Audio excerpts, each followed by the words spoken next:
myself. I'm feeling much better, but I'm still coughing.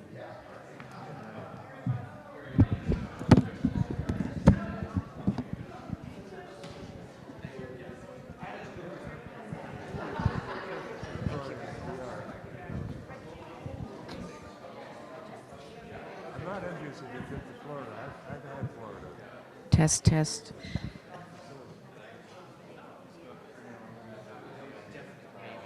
On that from about 12 congregants who have been here forever. So I'm going to go with yes. Why not? And then it will become true Yes, today. exactly. Well, they were saying, yeah, that sounds right. And if you said it, everyone would believe you. So Absolutely. I'm never going to contradict rewriting you. the history. Well, sure. We could ask Johan. My father, for about close to 10 years after he retired, he lived in Washington, D.C., and every year, every January, he went to Jekyll Island, Georgia. And this is Because just he could play golf muted, every I day at assume. Jekyll Island. It wouldn't be warm necessarily. Great. Oh, okay.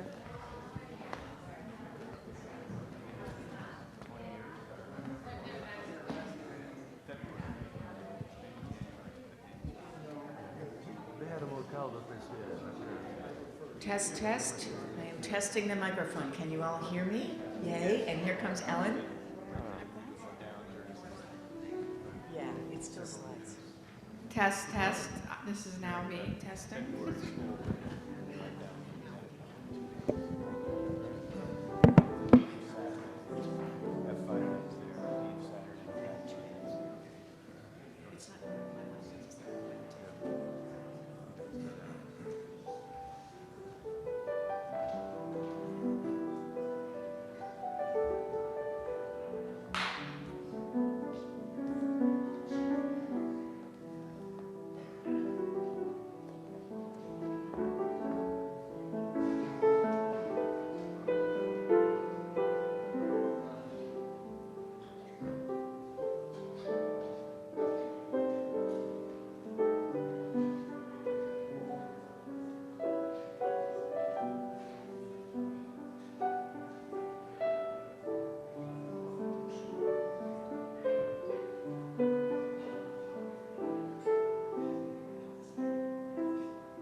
We recognize that CVUUS gathers on the land seized from the Western Abenaki people by European colonizers.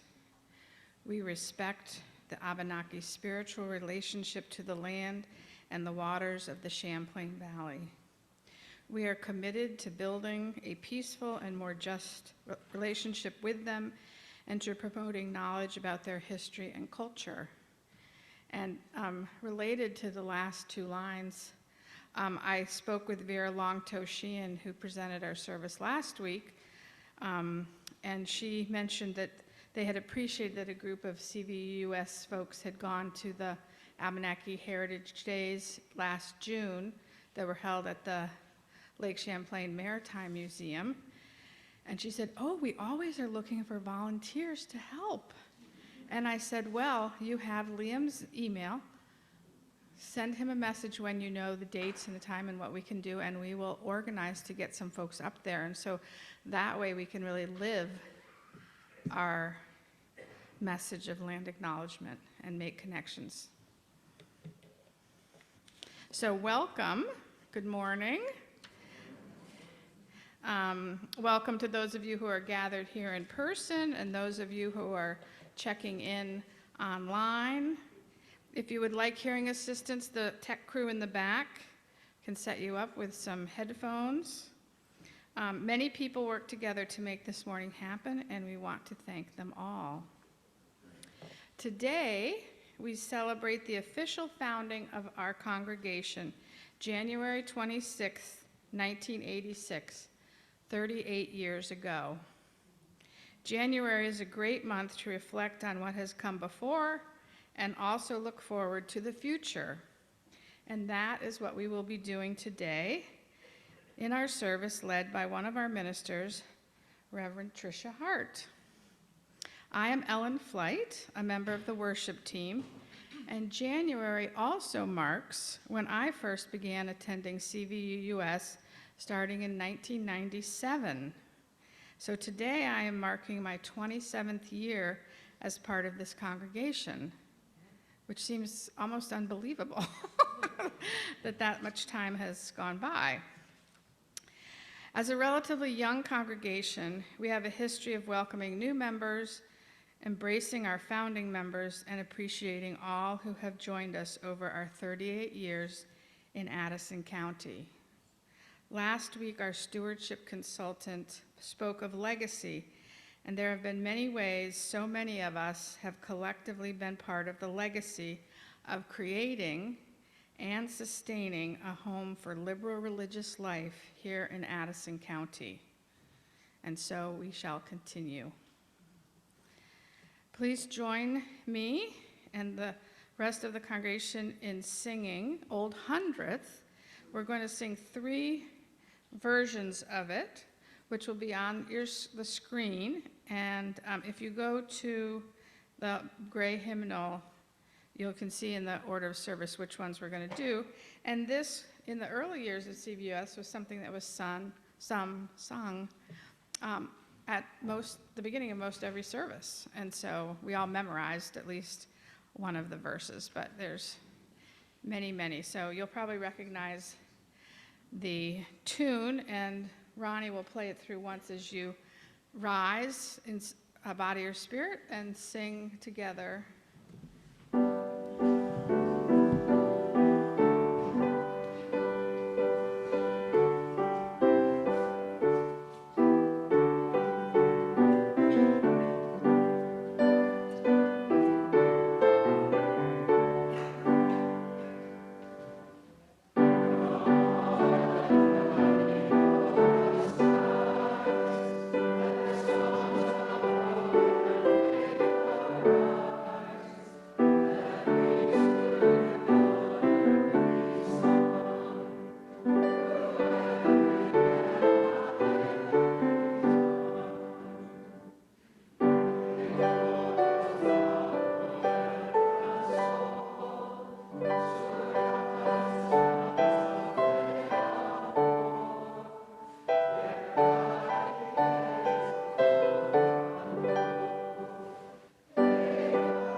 Oh, sorry.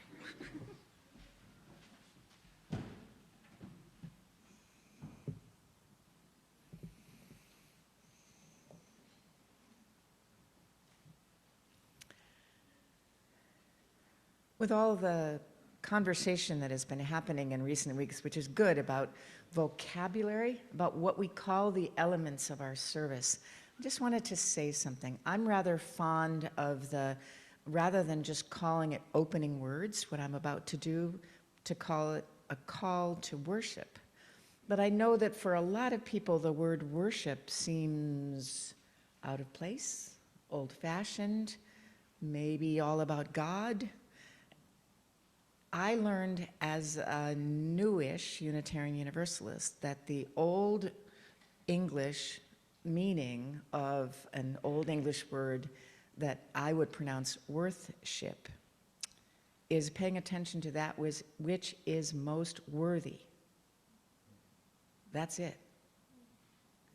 And I like the idea of a call to worship because I think that's what we're doing here, is trying to pay attention to what is most worthy. So thank you for your open-mindedness to different words. Every week when the staff meets by Zoom or in person, someone on the staff team brings a reading.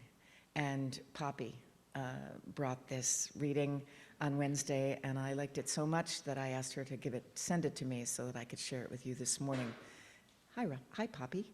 It's a poem, a little prayer called Clearing by Martha Postlethwaite.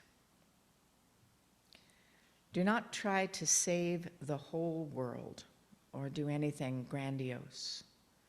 Instead, create a clearing in the dense forest of your life and wait there patiently until the song that is your life falls into your own cupped hands and you recognize and greet it. Only then will you know how to give yourself to this world so worthy of rescue.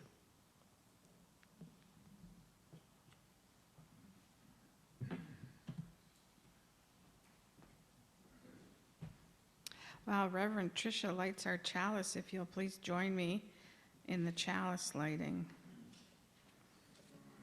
We light our chalice today, knowing that our hope and our passions are needed to change the world. We bring different gifts to that work, but we come together in one faith that we do makes a difference, both in our world and in ourselves.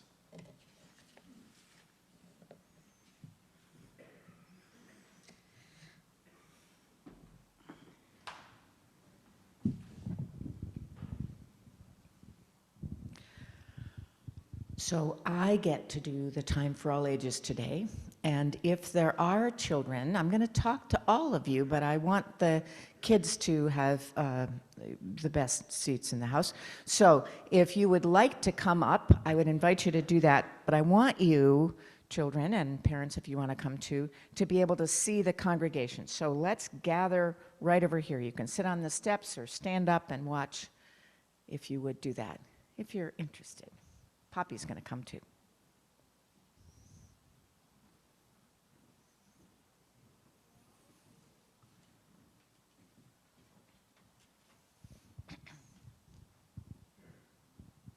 Nice.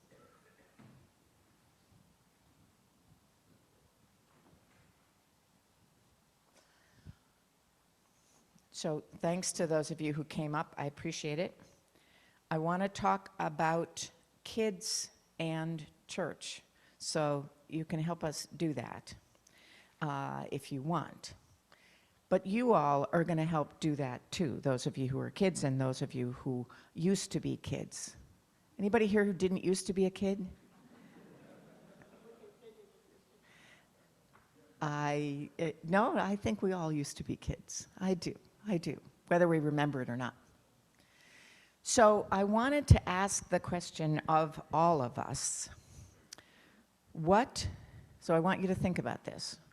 What do we hope that the children who are part of this religious community, or really any religious community, but this one in particular, what do we hope this coming on Sundays, whenever, how often you come, what's it for?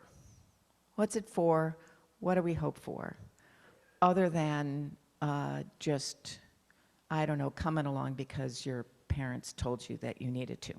So I decided to ask my children who, when we first started attending church in a little church in Yarmouth, Maine, my children were 6 years old and 2 years old and not quite 1 year old. 3 little boys. And I talked to 2 of them. They are now a whole lot older than 6 and 2 and 1. And they live far away from me. And I called 2 of them yesterday and said, I'm going to talk to the 3rd this afternoon. And I said, what do you remember? And what did you like? And what did you not like? And I was amazed that they were actually really happy for the question, because they hadn't thought about it for a long time, and because now that they're grown up, I knew all the things they didn't like, because they were real clear about that. Do you ever tell anybody what you don't like about coming to church? Yes. Okay, that's good. How many of you, okay, you know about this too. It's important to know what doesn't work for kids. But I was less sure what they did like, so I'm just going to tell you a couple of things. My son Charlie was the one who was not quite 1, and one of the things that he has told me many times is that he didn't like about church or didn't appreciate is that the snacks were really boring. Charlie insists that every single week, kind of like communion, though we never called it that, the only snack was slightly stale graham crackers and slightly fermented apple juice. I don't know, but that's what he says. Do you get good snacks? Yeah. What's like the best snack you get sometimes? But is there anything really good, like you really hope, oh, I hope today we'll get that good thing? Okay. You can think about it. Tell me later. Charlie complained about the boring snacks. He also, interestingly, and maybe some of you will identify with this, he hated coming up front. When the kids were invited to come up front, he never wanted to do it. And so I didn't make him. He sat with me. I was not the minister at that point. And I asked him last night, I said, why didn't you not want to come up? He said, I was a very shy child. Why would I have wanted to come up where everybody was looking at me? Which I thought was an interesting thing, so, and may be relevant to some other people. Charlie also said, though, that he actually liked the churchy part of what he was there for better than RE. Sorry, close your ears, Poppy. Until he got older. And so it was kind of fascinating that he liked being in church. He liked sitting in the pew and listening to everything. And, but when he got older and he did OWL, well, I have to hesitate because my other son did AYS, which is the sexuality education thing that came before OWL. But when Charlie took OWL, he said, yeah, that was really good, which is always interesting because the children pretty much never tell us that while they're taking the class, but it is important. And he also really liked coming of age, and coming of age, 8th grade, 9th grade, is a chance, you may not know this, so I'm going to tell you this. It's a chance for the kids in the congregation to get up at the pulpit, and where Charlie did coming of age, it was a very, very, very high pulpit in Providence, Rhode Island. My husband and I call it the nosebleed pulpit. So all these 8th and 9th graders up there telling the congregation what they believe, what they thought was most important. And my son, Charlie, I was not working at that church at the time, which is what made this possible. The name of the title I still have the handwritten copy that Charlie did show me a few hours before church that morning. The title was, "Where is the R in RE?" Meaning, I went to RE all these years and I don't know enough about religion to do what you've asked me to do today, which is stand up here and tell you what I believe, something that the church would never ask the grown-ups to do. Yeah, the RE teachers really loved it. It was really fascinating, and yeah, I'm really glad he let me read it. So that's what Charlie remembers.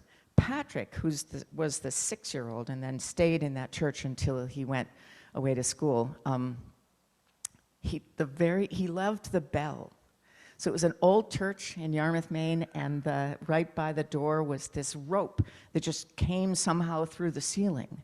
And there was a man who always rang the bell because, frankly, it was too physically challenging for almost anybody who wasn't prepared for it.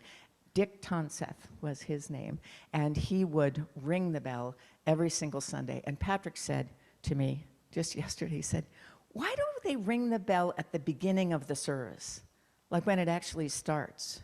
Why do we ring the bell when we're actually starting? Why don't we ring it earlier than that so that people know they should get into the..." I said, "That's a good point." He also said that he really liked hymns. And I said, "Really?" I told Ronnie in the choir this morning. I said, "You did? You liked singing hymns as a kid?" He said, "Yeah, especially the ones in 4-part harmony." I said, "Really?" But he was, by the time he was in 6th and 7th and 8th and 9th grade, he was singing in school. And he knew how to read music, and he loved singing hymns. Would you have expected that? I did not. But he meant it. He also loved the Boston trip, and both my kids really liked going on retreat. They liked going away for the church, with the church, a lot of people in the church, to this retreat center on the coast of Maine. How many of you have ever been on a church retreat anywhere? Oh my golly, look at them all. Keep your hands up for a second. Look at them all. What did you like about that? What do you remember, and what did you like, any of you?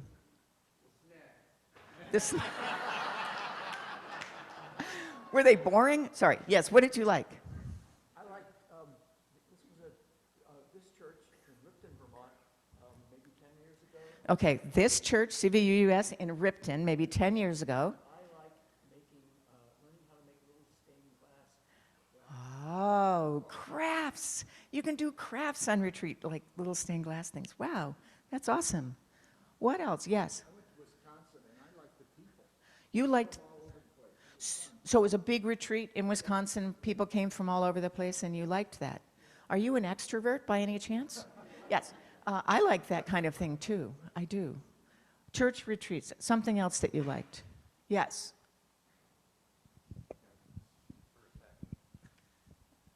I went on a trip when I was a senior in high school.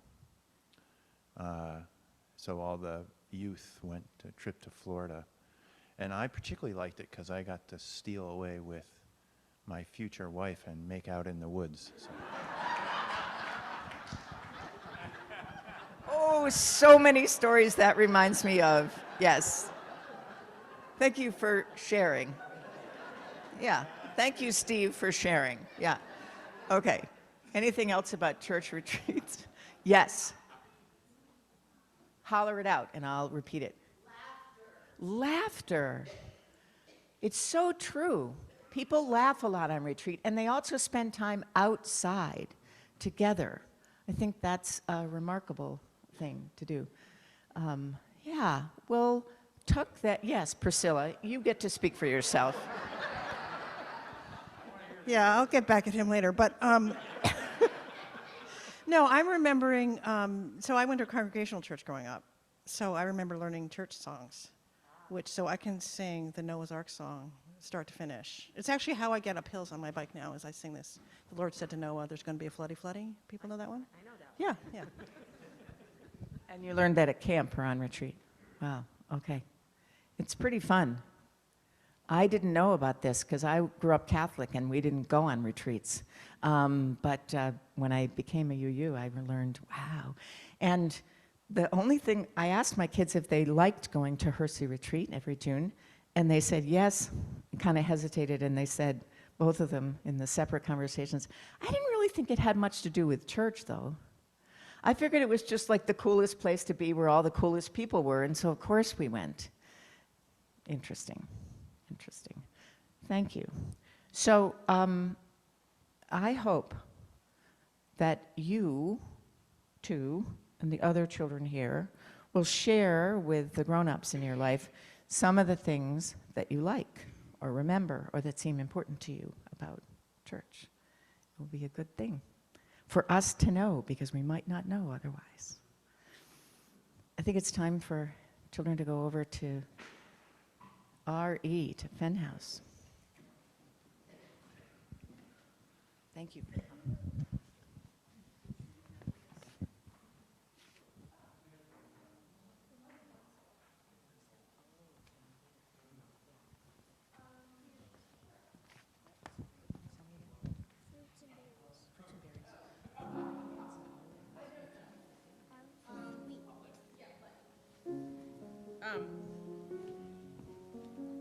Right, so like na na na na na na na, like super zippy. Okay, we are gonna sing Peace Salam Shalom, peace, peace, peace in 3 different languages, Hebrew, English, and Arabic. And the kids are gonna go. If you see anybody over in the foyer later, pay no attention, please. All right. Peace, salam, shalom. Peace, salam, shalom.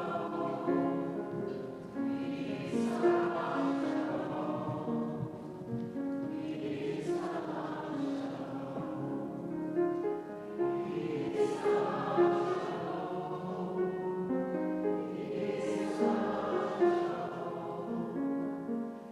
Peace, salam,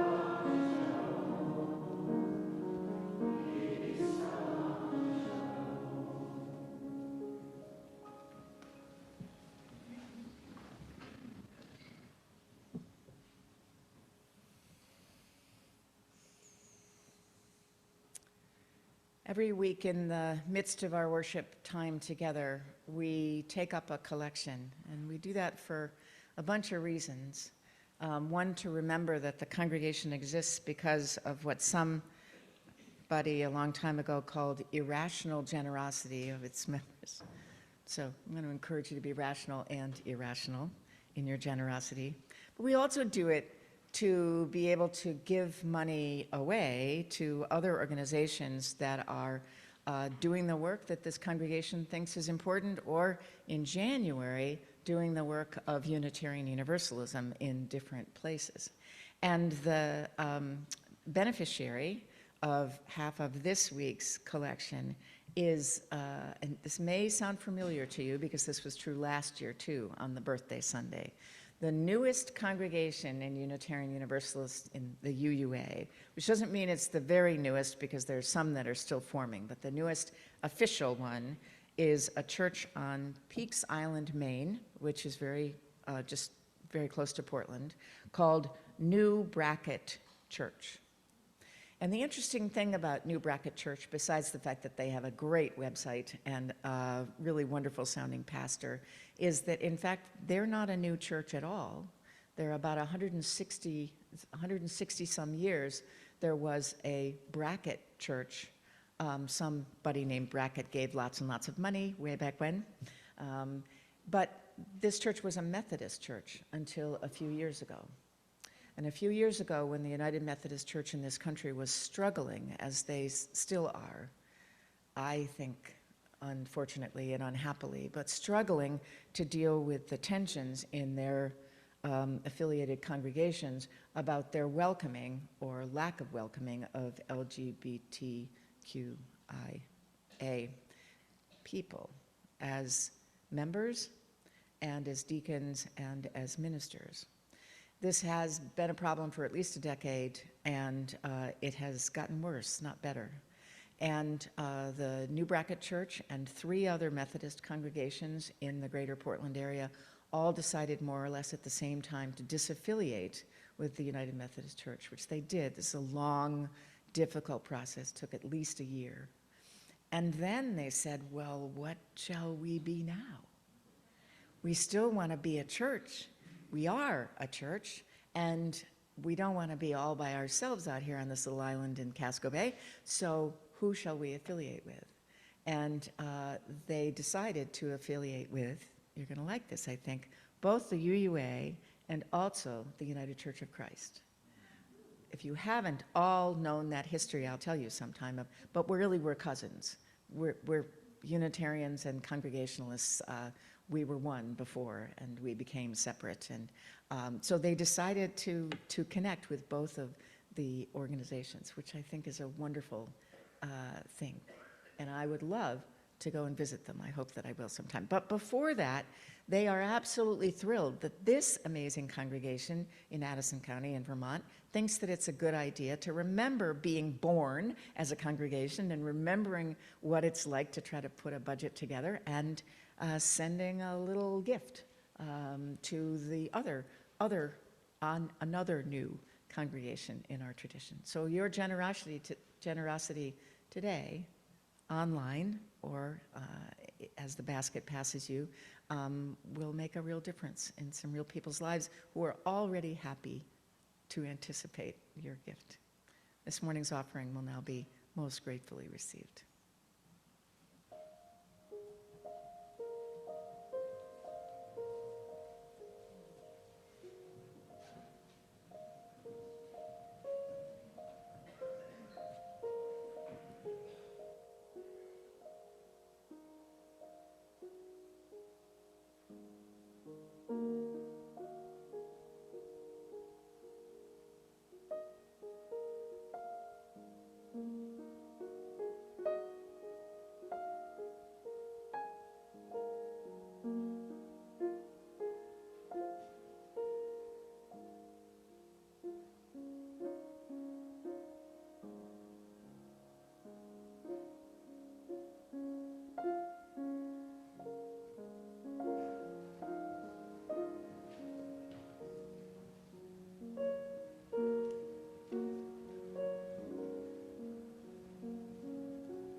We have 3 yellow cards this morning.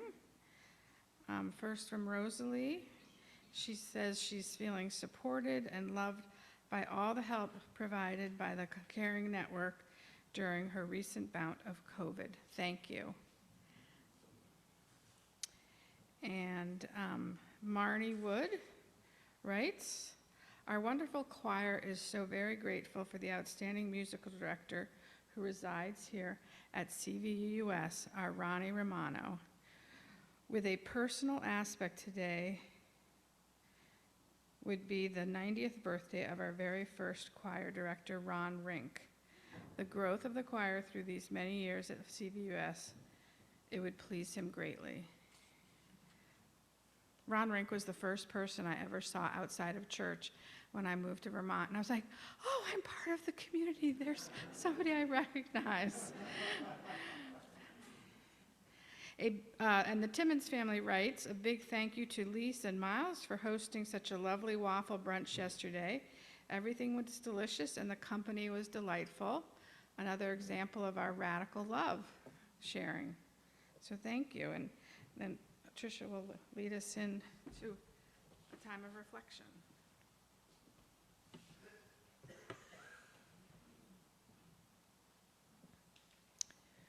Thank you, Ellen. So take a breath, if you would.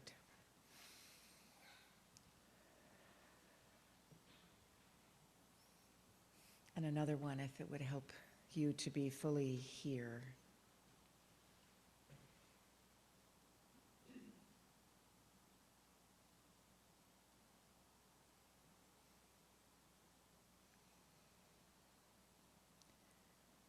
Coming here together in person or online. One of the things we hope for, I think, most of us, most of the time, is that sense of finding a center. A sense that it is still possible for us, even in the midst of lives that sometimes feel overwhelmingly busy or confusing or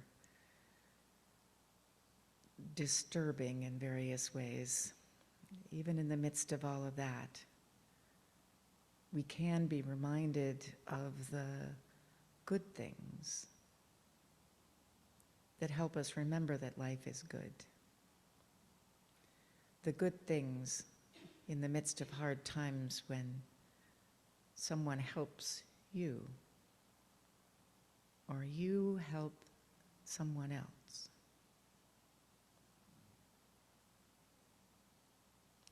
The times when you remember again that it isn't just your agenda, your schedule, your to-do list that defines who you are, but who you are. Who you are deeply. The product and the gift of so many who have taught you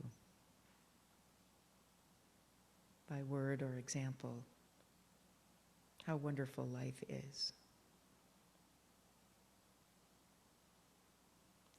So for this moment of quiet we share, perhaps you could call up what brings you joy.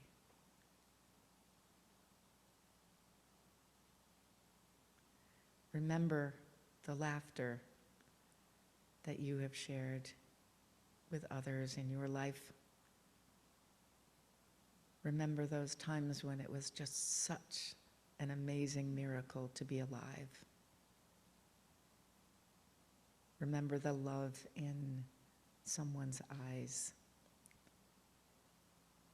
intended for you.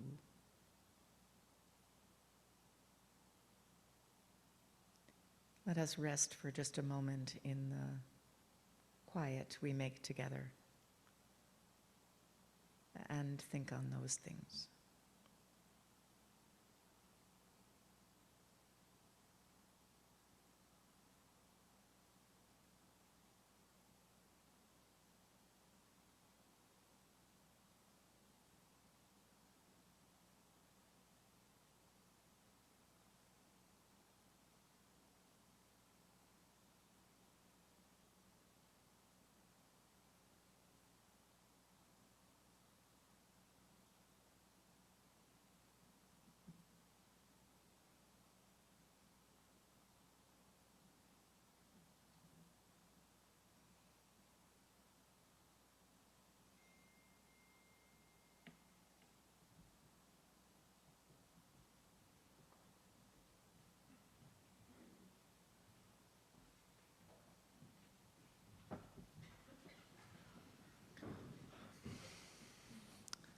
Good morning, everyone.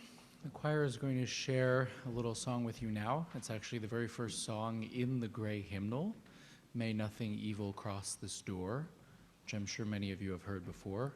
I believe somebody at some point here told me that it was used at, I believe, the first service in this building. I tried to confirm that with about 6 or 7 of you this morning, and everybody gave me a definite maybe. So I'm going to go ahead and say yes, it was. Regardless, it's a very special song, I think, for this congregation, and we're delighted to share it with you.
As I mentioned earlier, this month marks the 27th year I've been attending CVUUS.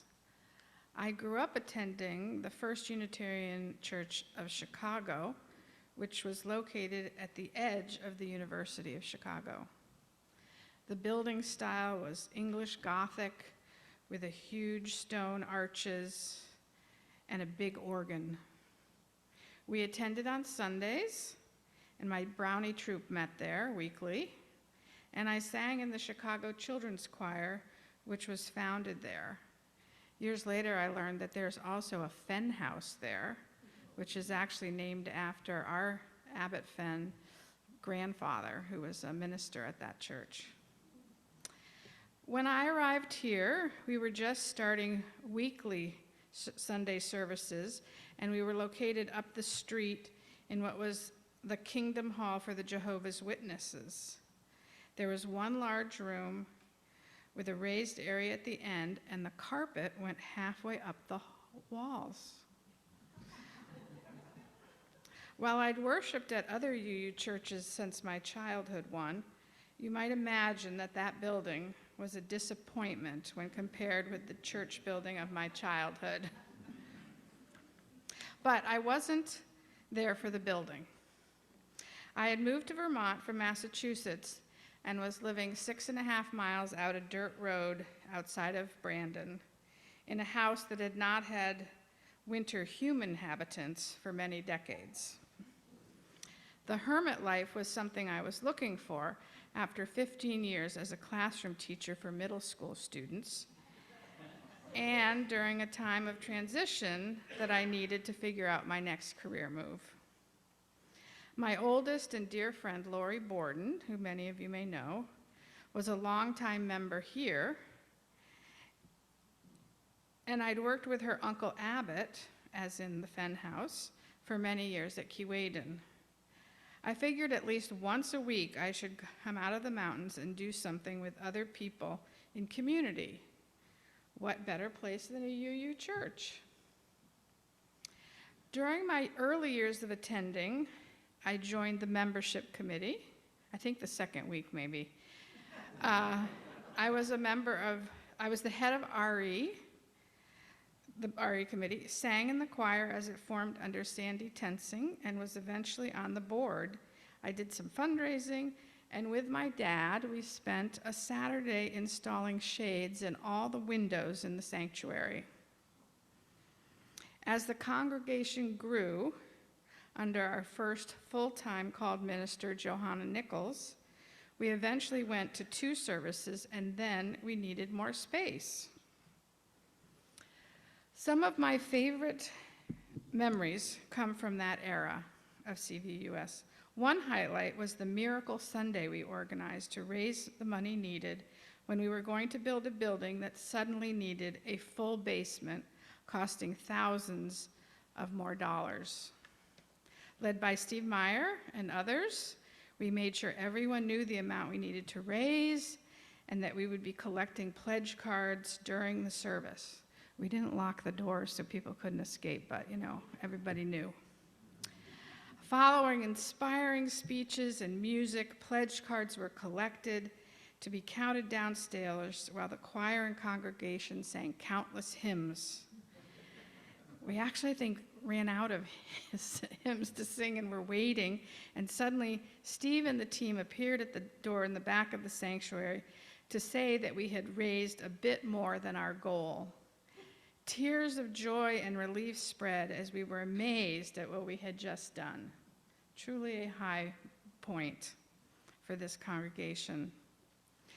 The slide that is shown here is a number of my favorite moments, which is when we, so I think it was probably a year or two later, towards the end of the service that Sunday up at the old building, we moved the elements of worship from that space down to the road to this sanctuary. The triumphal walk ended with our unfinished sanctuary, still filled with construction equipment, and we stood in a circle. I think there was sort of some kind of lift in the middle even, and sang Spirit of Life. There was an infectious and giddy sense of accomplishment that day. You will see a picture of that inside event in the slideshow of our history, which Rich Wolfson lovingly put together, and it'll run again at the end of the service, and you really might want to stay and see all the slides of various things and people. While I love our new building, I've come to love the members of our congregation more. Young, old, new, founding, and everyone in between. And I might love this building a wee bit more if somebody donated an organ.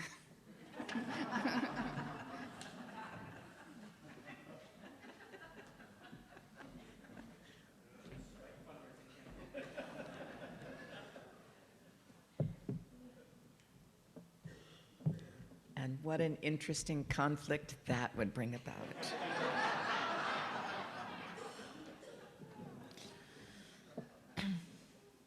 Thank you, Ellen. That was great. I had no idea the carpet went halfway up the walls. Yeah.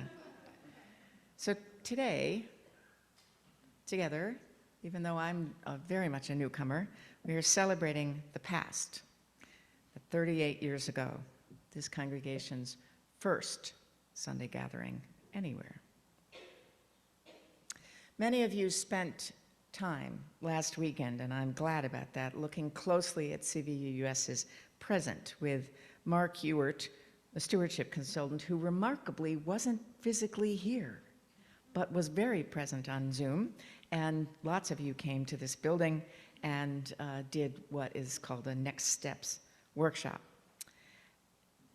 Today, and on other Sundays in the next few months, our work will be to take a bold step, the bold step of looking toward the future, where we are now as Unitarian Universalism, one congregation still very much a part of what is Unitarian Universalism, and what are the biggest challenges and the opportunities in our near future.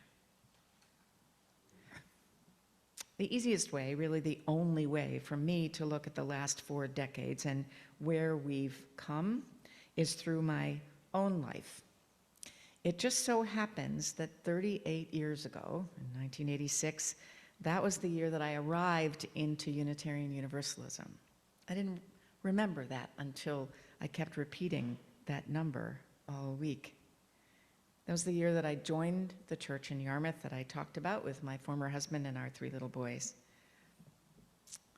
And what I was bringing with me then, and how I and congregations have changed in these last 38 years, is what I've been reflecting on. Perhaps you have too.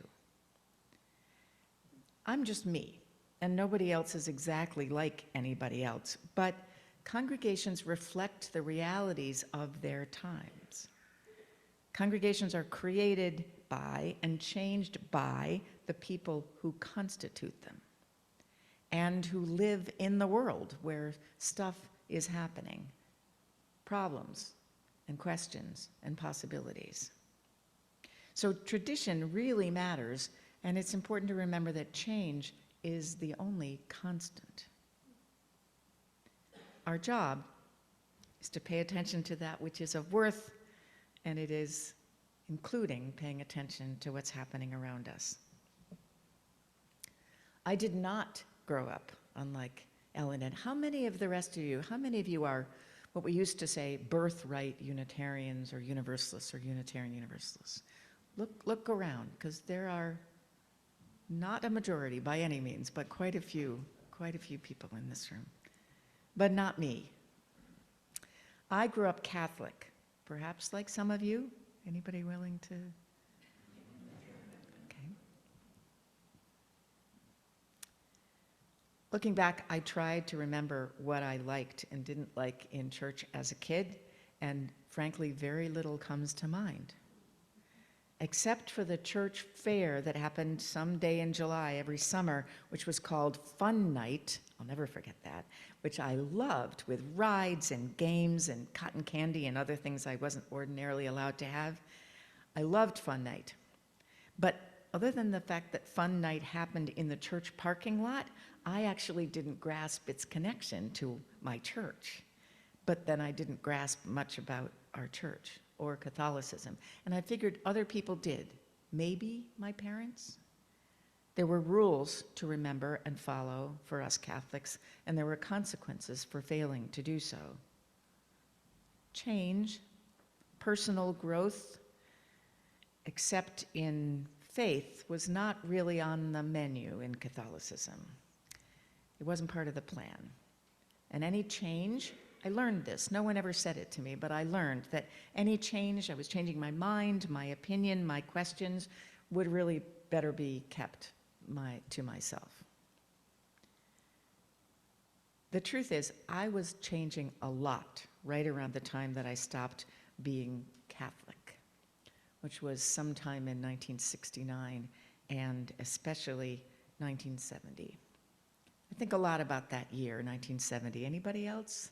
I know a bunch of you were not born yet, but some of you were. Becky. I turned 17 that year.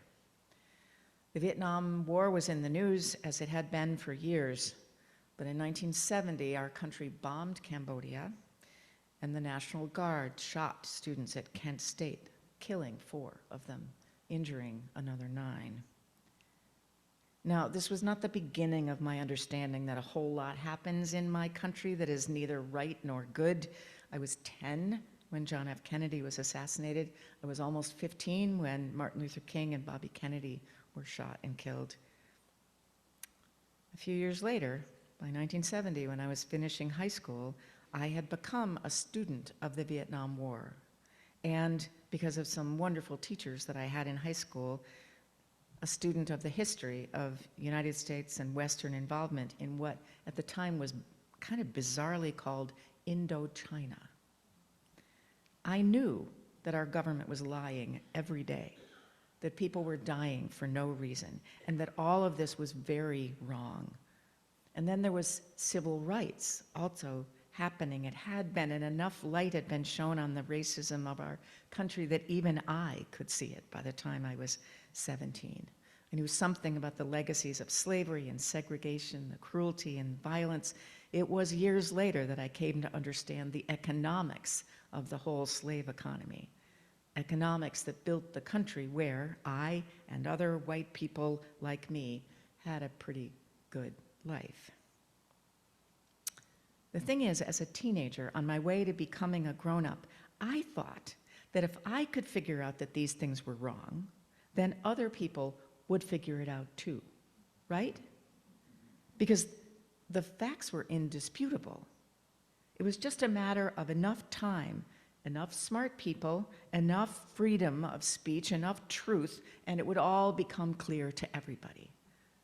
Does anybody else remember the certainty of adolescence? But I really thought that people, American people anyway, do the right thing. Or maybe not. Maybe there was a lot more going on than a lack of information. Maybe there was something wrong with people's hearts. Maybe people don't do the right thing. And injustice is baked in somehow. Solutions aren't simple because the problems are very complicated. This made me angry, and I sang protest songs. That didn't seem to make any difference. It took me a while, decades really, to realize that good, smart, nice people like me and my family and my friends were part of the complicated problems. And it was much later, when I went to seminary, that I came to know the truth that Martin Luther King taught us. That even if my life was good and safe and full of opportunity and compassion, if other people's normal lives were not full of those things, then none of it can be called good. Injustice anywhere is a threat to justice everywhere. That's what King said. That made sense to me when I learned it very much as a grown-up. And I was sure that it would eventually make sense to everybody else. I still believed that wise people and facts would win in the end. So that's who I was. That's what I was bringing in with me when my husband and our 3 little boys moved to a town with a UU church, a church that he was looking for. I was not, because he did grow up Unitarian. But this church had a good choir and friendly people and a funny and smart minister, so we went. It was a relief. It was an amazement, really, to find a religion that was about this life, not some other life that would happen after I was dead, and that was not focused on judgment and rules. Instead, there were principles, wonderful principles, that said that we affirm and promote that human nature is inherently good, that everyone is acceptable, that equity, justice, compassion, freedom, democracy, and world community, and the interdependent web of all existence of which we are a part, that's what we believe. It was so easy to say yes, so I signed the book. Hymn number 140. Ronnie's going to give us a little background music for a minute. That hymn that Ronnie's playing, I'm not going to ask you to sing it. I loved this song. It's called Hail the Glorious Golden City. It's still in the hymnal. I loved it when we sang it in that Yarmouth church. It has twirly dancing melodies and lovely harmonies, and the words, first verse says, Hail the glorious golden city, pictured by the seers of old. Everlasting light shines o'er it, wondrous things of it are told. Wise and righteous men and women dwell within its gleaming wall. Wrong is banished from its borders. Justice reigns supreme o'er all. Smart people figuring things out. The second verse starts, we are builders of that city. All our joys and all our groans help to rear its shining ramparts. All our lives are building stones. If we pay attention to those words, it gives us a glimpse of our religious history with its images of human-made glory and no sign of God showing up at all. And there you have it, early 20th century Unitarianism. I liked it. I still like singing it. I just don't believe it anymore. Thanks, Ronnie. So today, in this service about the past and the present and a little glimpse of the future, I want to reflect on what I've learned from my life and from being a minister. Two things in particular. First, I was well on my way to knowing this when I became a Unitarian Universalist, that normal doesn't mean good, at least not good for everybody. The second one I'm still working on. Maybe you are too. And the second thing is that focusing on being right actually gets in the way of loving the world and other people. The 7 UU principles are right, for sure. I loved them. I still do.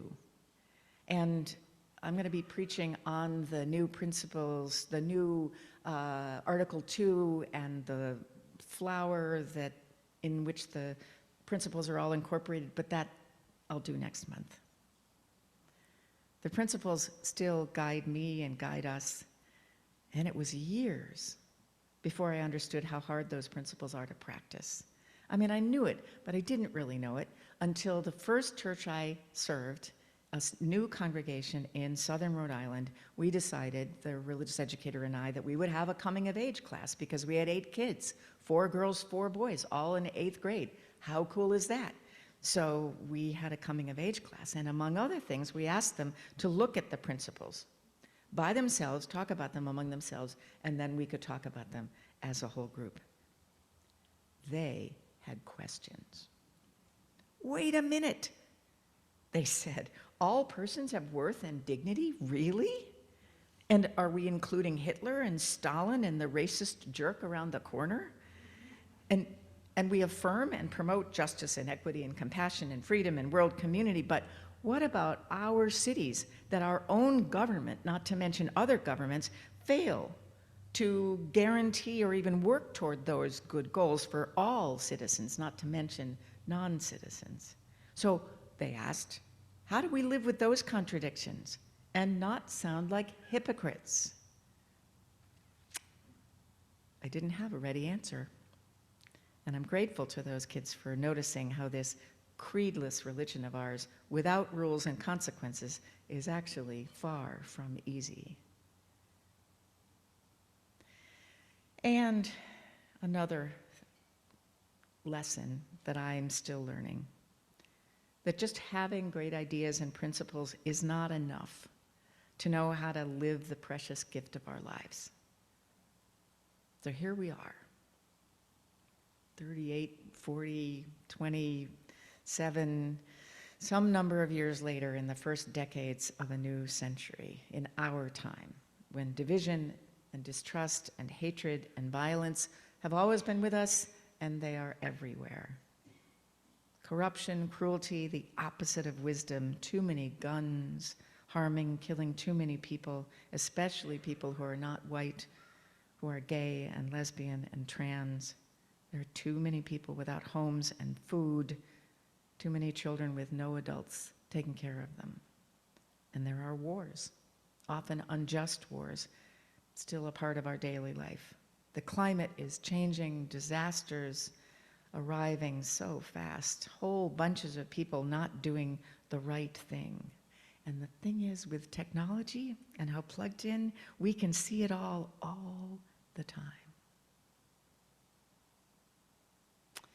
I was talking to my friend Mark Ewart before he came up, before he led last weekend, and he asked me if I had heard about VUCA, V-U-C-A. Have any of you heard of this before? I said, Mark, I don't know what the acronym stands for. He had to actually look it up because he couldn't quite remember, and apparently if we were all at the Harvard Business School, we would know this too. VUCA, volatility, uncertainty, complexity, and ambiguity. We live in a time of VUCA. It's all pretty normal, and it's not good. Or maybe there are gifts in there. We can be pretty sure, though, that normal, whatever normal is, it's not coming to save us. So what do? How does our UU faith help us to know what to do as religious people? Well, several things, and you already know them, but I'll say them.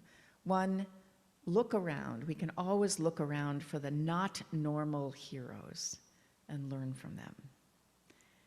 We can care and get involved, not just with the issues that are already close to your people, but with things you don't already know very much about. We can cross lines into new territory for us. As Brian Stevenson, you all know who Brian Stevenson is, says, one of the first of the 4 things he always tells people to do is get proximate, get close to the people and the problems that you don't understand, that scare you. Because if you're not close, you'll never be able to do anything, and you won't change. We can make a call, we can ask questions, we can show up, even when it's not our issue. We can spend whatever privilege we have to help others, not just because we're good and compassionate, but because we're really learning deeply how we are all interconnected. Our religious work as Unitarian Universalists doesn't stop at finding like-minded people and congratulating one another on how well we understand the problems of our time and how little others do. That was what my 17 and 20 and 30-year-old self did. Facts matter, but they can't save us. Our religious work actually is to change the world, sure, but starting with people and starting, in fact, with ourselves and trusting, believing in the community that we can create with one another in places like this one. I know I told you I was going to talk about Unitarian Universalism and where we've been and where we're going, and I've mostly talked about my life and how Unitarian Universalism became real to me because it is so intertwined with my life and who I am. My hope is that perhaps you can find echoes of your own story in mine and in one another's. Maybe you too have committed yourself to a religion that expects of you, that invites and provokes transformation in people without dictating what it must look like. It's not that we don't expect anything of each other, we just haven't written the rules about what that must be. Perhaps you too have found comfort and inspiration in a religion that finds truth and love and wisdom and possibility exactly in real life. Real life that amazingly no longer requires the people of a congregation to gather in community in a building once a week on Sunday to know that they're real. But also makes itself available through technology and websites that brings people together across distance. The pandemic taught us that that applies even to religious communities. And that may well be especially well suited to these times when the model of gathering in person on one particular day, one particular hour a week just doesn't work for everybody, at least not all the time. This Unitarian Universalism thing is the tradition, the living tradition that brought this entity called Champlain Valley Unitarian Universalist Society into being almost 4 decades ago. It has grown up into being a spiritual home that believes and teaches that our work in the world is to not give up, to care even when all seems beyond us, to help one another, to reach out so that the one another touches lots of other people too, and to explore new ways of being together even when we're not together, to be joyful and loving and generous spirits even as we learn and grow and change, especially as we learn and grow and change. So may it be. So may it blessed be. The song, as Ellen reminded us, that was sung in this space when there was still a lift and construction stuff and you were standing in a circle with Johanna in the middle, was Spirit of Life. And I would invite you all to rise in spirit or body and sing it now.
I learned to sing Spirit of Life. I memorized it, I got to know it, and I was just, couldn't help myself. I was smiling as I was singing because we managed to argue about it in the choir. I can't quite remember whether it was the harmonies or the vocabulary or whether we should be singing at all or what tempo. Anyway, yes, all an introduction to this new religious faith that I was joining. We can argue about almost anything. I hope that you won't argue with each other this morning and that you will go down to social hour if you can spare the time and get something delicious to eat and warm to drink, and that while you're there, that you can't miss it, I understand, but the CVUUS's longtime member, Seth Gibson, is going to be sharing stories about his many journeys with the Cree people and his deep friendships with this First Nation of Northern Canada. So that's going to be downstairs. Also, I wanted to, in particular, I understand, I didn't know this, but this lovely display here with all the colored glass, Jess Daniel did that. She's not here this morning, but it's really stunning. It was a great gift as I walked in this morning. And also that the group that is going to be talking about rough sleepers, the book by Tracy Kidder, who is talking about unhoused people, is starting soon, but not yet. It's starting, the first gathering is on February 7th. And so you should still think about doing that if it isn't already on your calendar. So our closing words. Let us begin. Let us go forth from this time and place in the strength of our joy and the power of our compassion and begin our lives again today. We can do no more and no less. Let our prayer be heard in the name of all that is holy and in all the holy names. Amen. And blessed be. Go in peace.